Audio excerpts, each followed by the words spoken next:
ir sako, čia netinka, čia turi būti su skambaliukais.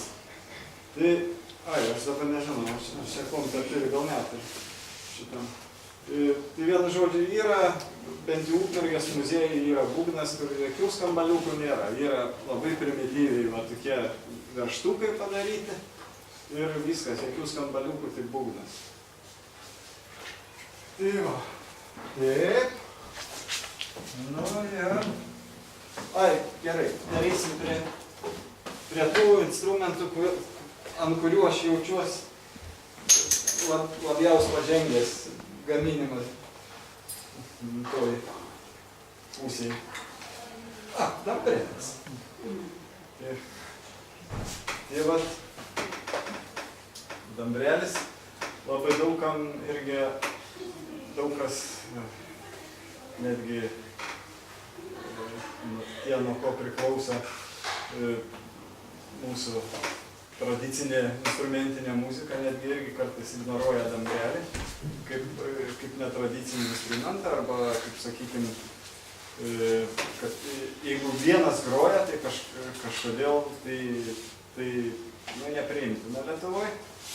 Nors čia 38 metais Ukmergės rajone pabaisto valčiai. Ir tai apiltoji.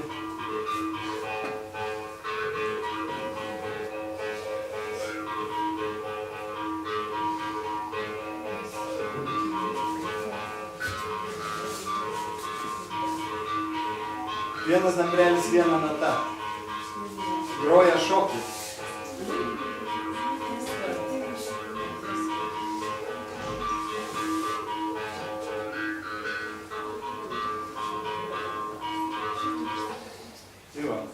Vienas dambrelis, viena nata ir groja šokį. Tai aišku, galim pagalvoti, kad tai yra atsitiktinumas, tas momentas, kad čia va taip pat groja. Bet iš tikrųjų, tai kai jau pradėjau daryti plačiau tuos dambrelis, tai kažką ir savo tėvui parodžiau. O mano tėvas yra kilęs nuo Vabalnyką. Dabar Vabalninkas vadinas, tais laikais Vabalnykas buvo. Tai ten pas kažkurį ten dėdė unčvekelę ant vinies. Kabėja dambrelis. Pas juos tai buvo ne dambrelis, bet bandurka, jie vadindavo. Jie, tėvus pasakodavo, kaip jie vaikai nubėgdavo pas to dėdę. Dėd, pagrok su bandurka. Ir dėdė nuo sienos nusikabino tą čvekelę dambrelį to bandurko ir pagroj. Atiem vaikam būdavo baisiai juokinga, sako, mes juokdavomės į didų kritimą. Galvoju, gerai, toks faktas, pakoj. Dabar čia vienais metais Dublinį ten būna kaziuko mūgės, tokios per kovo 11. Tai buvo ir prieja materytė ir sako, žinau, čia dambrelis. Maža ką, galbūt televizija ir naktį arba dar kas. Ne, pradėjom kalbėti, iš kur jau čia ponita taip žino viską, pasirodo. Jos senelis, Kėdainių rajone, turėjo tokį instrumentą ir grodavo vienas ir grodavo šokius įvairiausias. Polkutės visokias viską. Tai yra pavyzdžiai, kurie, kaip sakyti, jų nėra užrašyta galbūt, bet buvo tas dambrelis Lietuvoje 100 milijonų metų. Ne, nelauž. Šits nelauž. Tai pagroti polkutę? Aš sakau, aš tik tai gamenu arba dar kažką moku. Iškit kartais su kažkuo pagroti. Mes čia paskui palauk.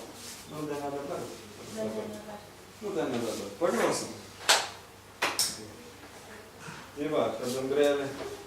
Dar, galėjo yra ir šiais laikais, kad žmonės groja dambreliais. Tai galim pasiklausyti, kaip tai atrodo dabar.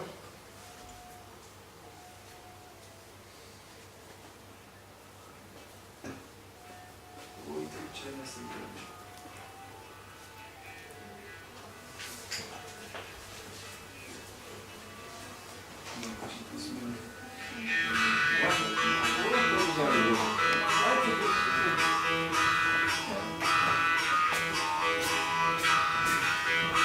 Dabar aišku, nieks, bendrai kažkai esu girdėjęs, kad buvo ir tradicinis šoks, bent jau vieną esu girdėjęs šokį, kad grojasi bendrelis. Bet šiaip aišku, kad tai yra dabar kaip improvizacinis instrumentas. Dažniausiai grojamas kažkokias improvizacijas.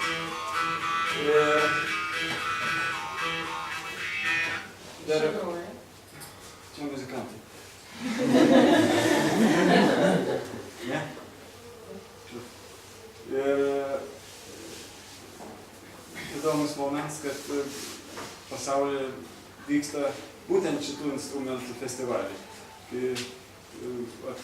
Pernai metais vykęs Jakutijai buvo tas festivalis, tai persikėlęs į Jakutiją, tai buvo apie 1000 dalyvių iš viso pasaulio. Tai tiem, kas nežino, tai dambrelis yra visa pasaulinis instrumentas, vieninteliam žemynė nerastas, tai Australijai. Daugiau visas pasaulis visiškai groja dambrelis. Taip, kad čia, kaip sakyt, ar dambrelis, ar būgnas, jeigu mes sakysim, kad čia yra lietuviškas ar nelietuviškas, tai ir vienu ir kitą atveju klysim. Aha, kitas. Puikus instrumentas. Pereisim prie styginių. Čia puikus instrumentas. Sumodernintas, čia yra labai modernus, nes aiškysiu kodėl. Čia yra įtaisytas dviračio lenktylis, per kurį mes visada papildom dingstantį orą. Šitas instrumentas yra padarytas iš kiaulės šlapimo pūslės, styga padaryta iš žarnos ir yra toks boselis. Galima groti svyčium, o galima groti tiesiog pagaliukas ir su tokiais danteliais išpjaustytais, tokiais pusapeliais. Ir dar, kaip vaikams zabova, tai įpildavo žirnių, kad tada groja trak, tas garsas. Koks tai tada grojimas. O šiaip tai yra toks kaip boselis ir man iš tikrųjų labai patinka. Ir kas įdomu, kad, sakykime, kokiam nors užsienio festivalį, tai šis instrumentas susilaukia baisaus dėmesio, neįsivaizduojat, kas vyksta po koncerto. Jo.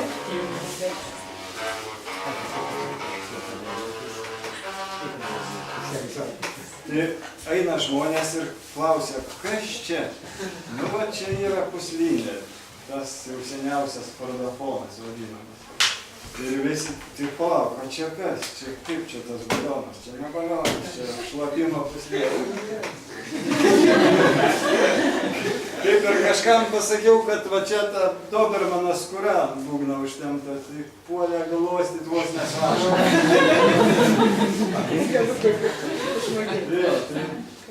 Tai čia toks labai primityvus, bet aš iš tikrųjų labai džiaugiuosi tokiais instrumentais, nes jie vėlgi gali būti vienkartiniai, čia va pas mane palopita, nes nukiursta tos puslės, arba kaip seniau, tai tiesiog taip užryždavo ir viskas, ir kažkiek laiko pabūdavo, paskui oras išeina ir išmet, ir per kito kiaulas pajovimą vėl prisipučia to puslą.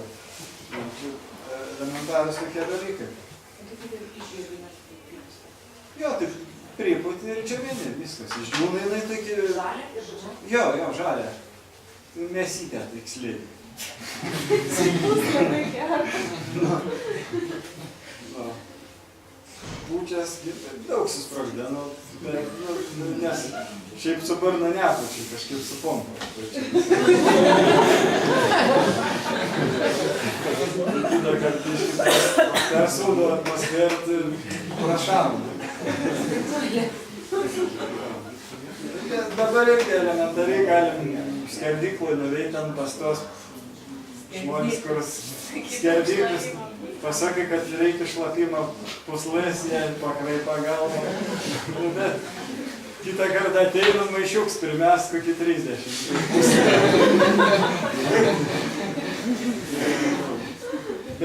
Bet tas suigarsinimas, tas instrumentas skamba puikiai. Jeigu mes jį susiderinam, čia irgi modernums, kad yra padarytas tas dalykas, su kuriuo galim biškį pasireguliuoti. Bet iš tikrųjų, aksominis garsas, joks kits instrumentas taip negros. Iškart kitas spalva.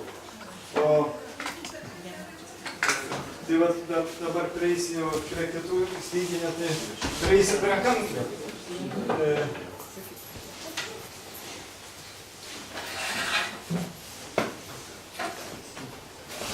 Kanklis. Čia ko gero tas momentas, kur instrumentas nebevienkartinis. Ir iš tikrųjų tai yra labai mielas instrumentas.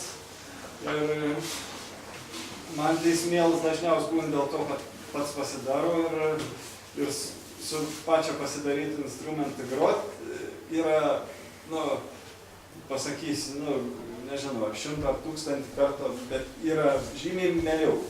Žymiai ir nebejotinai, ir tai yra kažkas tokia, kur, nežinau, aš kaip praktikas tai nemoku įsireikšti, kaip tai turėtų atrodyti. Bet man su savo instrumentu visada labai patinka groti, o kankles ypač. Ir vėlgi, jeigu grįžtant į senesnis laikus, tai visas kankles nebūdavo jokių metalinių stygų, būdavo žarninės stygas, kaip ir pusliniai. Tai galiu pasakyti, kad esu pasidaręs kanklis su žarniniam stygam.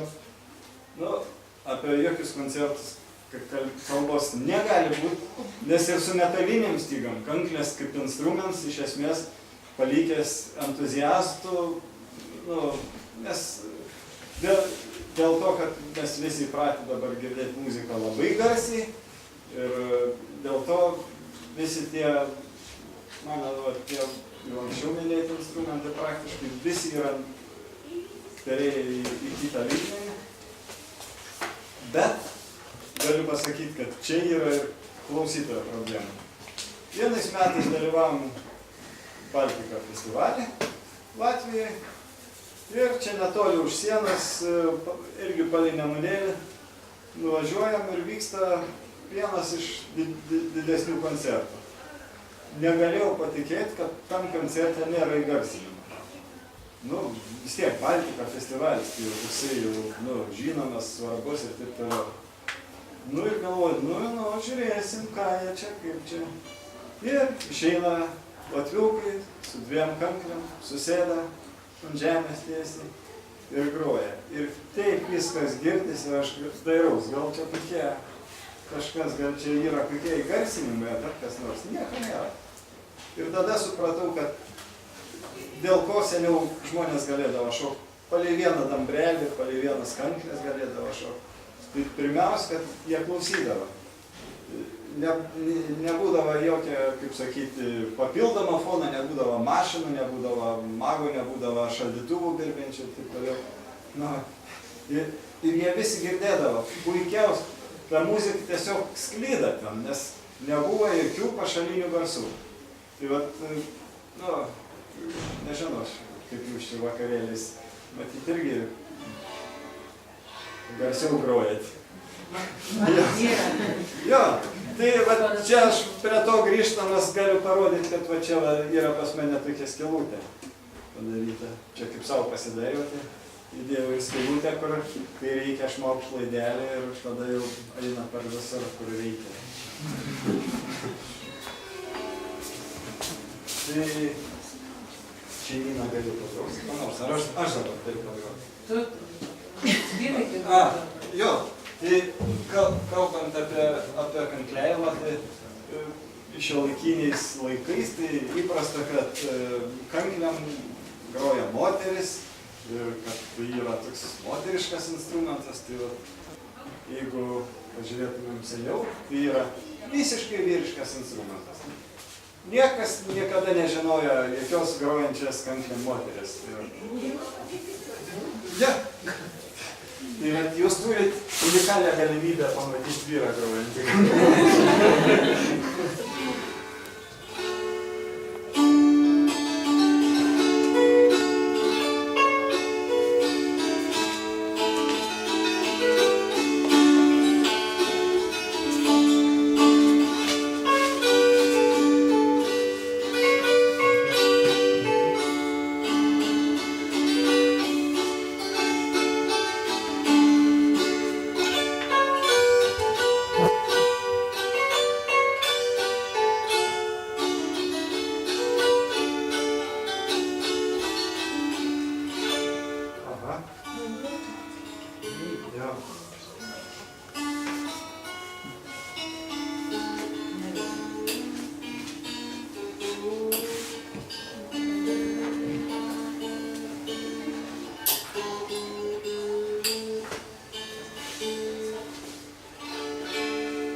Šeimyną pagrausim, ką nors.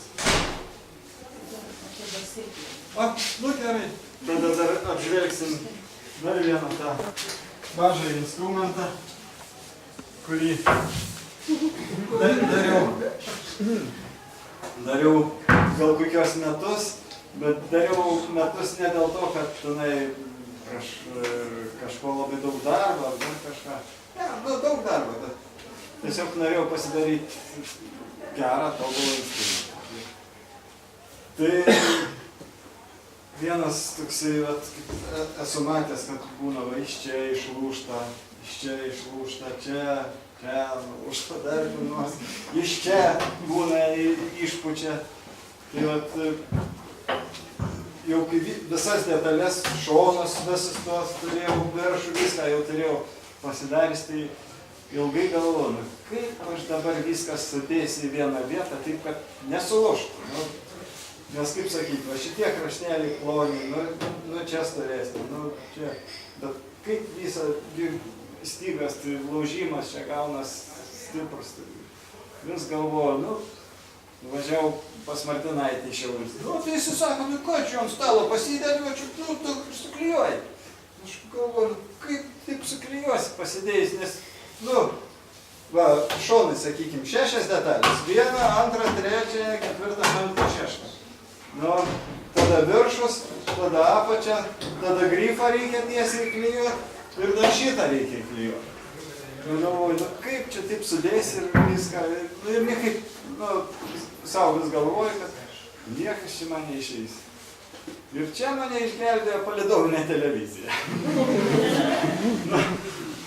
Šiaip nežiūriu televizorių, bet kažkada sėdžiu ir namie savo vienkiemį ir spaudau, dirbu su nykščiu. Ir su to nykščiu dirbu.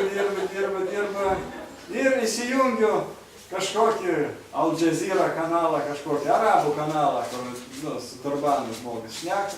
Ir rodo jis, kaip jis daro smuikus, violončelės ir visokius dalykus. Nagi. Ir pamačiau, kaip jis visą tą suklijuoja. Tiesiog jis pasidarys formą, viską sudedu į formą ir tada viskas labai paprastai susiklijuoja. Tai va, viskas. Kitą dieną viskas jau buvo pradėti darbai. Tai kartais, kaip sakyti, ir arabai mums padeda.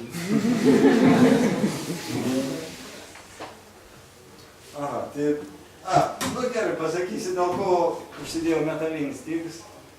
Kadangi jau turėjau praktikas su kankliam, su žagriniam stygam, skambėtų ko gerą pasaką, aksomas, kaip ir kanklius mano, skambėtų tiesiog nuostabiai, bet stygas trukinėja reguliariai. naktį gali ir girdi. Klon.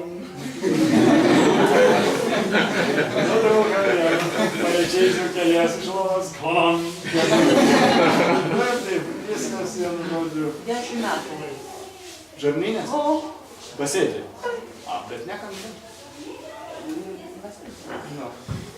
Tai basėdžiai tai tikiu, kad laiką, nes ten drūtas ir taip toliau. Bet... Dėjame mane laiką. Ko? Nu, čia mes galim ginčytis, kas nereikia. Statyk mėgsta. Ir dar dėl ko aš sakau, tai yra skambėjims iš tikrųjų nukenčia.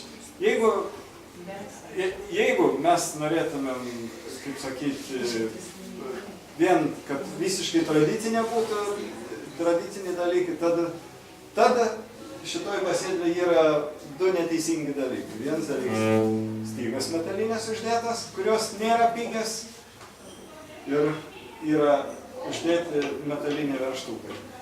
Metalinis verštukas dėjau grinai iš praktinių sumetimų, dėl to, kad groju su vaikais ir vaikam duoda šitą instrumentą, tai yra pasiderint, kai reikia. Jeigu su mediniais tais koliukais, tai tas prašokinėjams pirmin atgal gali nužudyti kitas prieš kokį koncertą. Tai, nu, ta prasme, čia vien dėl to, kad šitie jie sukiojas, kaip sakyti, paprastai, tolygiai ir labai paprastai susireguliuoja. O stygas grinai dėl skambėjimo.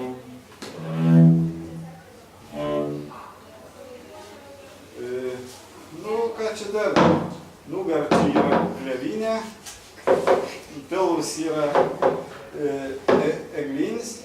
Čia pasidariau iš vientisą, turėjau tokią prauską iš vientisą. Šiaip meistreliai būna iš 2 klijuoja, arba dar būna, kad neužtenka, tada būna šitą prisybė.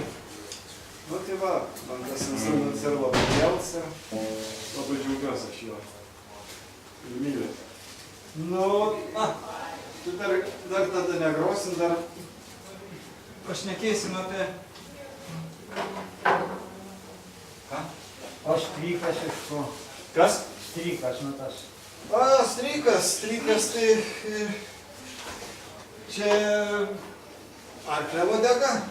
Jo, čia kas nežino, tai vieną žodį pamatai, kur arklis ilgesnį uodegą, kurį laikį.